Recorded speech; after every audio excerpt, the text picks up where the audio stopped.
पळी पंचपात्र वितळून जर कोणत्या प्रांतात तलवारी घडवल्या असतील तर तो प्रांत महाराष्ट्र. ज्या कंठातून वेदपठण व्हावे त्या कंठातून हर हर महादेवचा रणघोष झाला. ज्या हातातून समिधा यज्ञवेदीत पडाव्यात त्या हाताने गनिमांची नरमुंड रणांगणावर पडू लागली. होय, हा महाराष्ट्र आहे. आम्ही धर्मपठणाने आणि कर्तृत्वाने राखतो, वाढवतो आणि जपतो सुद्धा.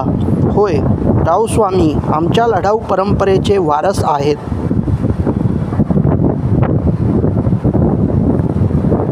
हे कर्म साधे नाही.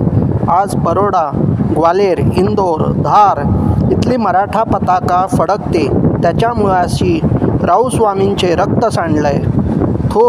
थोरले बाजीराव पेशवे यांच्या जयंतीनिमित्त विनम्र अभिवादन.